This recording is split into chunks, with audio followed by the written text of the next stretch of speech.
Nah yang kedua, para pengkhianat bangsa bilang Indonesia kena tipu. Oke, Benix bener. LPG memang kita dari zaman dulu memang impor dari luar negeri. Oke, jadi nggak ada masalah lah sama Amerika. Nah yang kedua, Indonesia katanya harus impor minyak bumi sampai 4,5 billion dollar. Terus harus impor BBM, bensin. Jadi yang udah di refine ini. Nilainya sampai 7 billion US dollar. Kalau di total ini 11,5 billion dollar guys. Total yang kita diminta impor loh sama Amerika Serikat. Indonesia rugi dong. Tunggu dulu bro. Menurut lu memangnya Indonesia bisa memproduksi BBM? Lu nggak tahu kita selama ini jadi budak Singapura. Singapura kita impor 191 triliun guys tahun 2024. Tolol banget. Singapura padahal nggak punya sumur minyak. Tapi kita impor dari Singapura 191 triliun rupiah.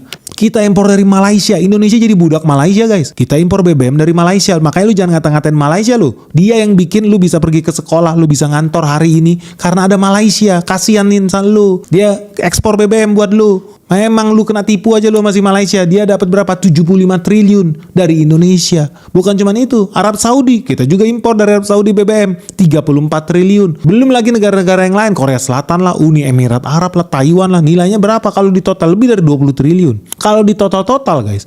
Impor minyak bumi kita. BBM kita. Itu setahun lebih dari 300 triliun.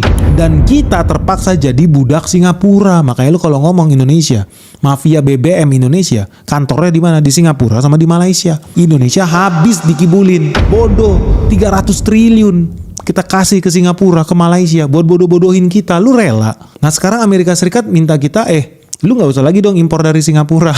Lu impor dari Singapura berapa? 191 triliun. Indonesia impor BBM dari Singapura 191 triliun. Tahu nggak yang diminta Amerika Serikat apa? Dan kenapa Singapura ketakutan dan terkencing-kencing hari ini? Karena di perjanjian dagang itu Amerika Serikat secara spesifik minta Indonesia lu boleh nggak sih impor minyak buminya, impor BBM-nya dari Amerika. Total nilainya 11,5 billion dollar. Kalau dirupiahin itu setara 190 triliun guys. Dari sini lu kalau punya otak waras, lu udah tahu siapa yang diincar sama Amerika Serikat, siapa yang dirugikan oleh Amerika Serikat. Kok bisa presisi dia minta 190 triliun? Karena begitu efektif perjanjian dagang ini, Indonesia semakin happy karena kita merdeka guys dari penjajahan Singapura. Makanya Singapura menangis.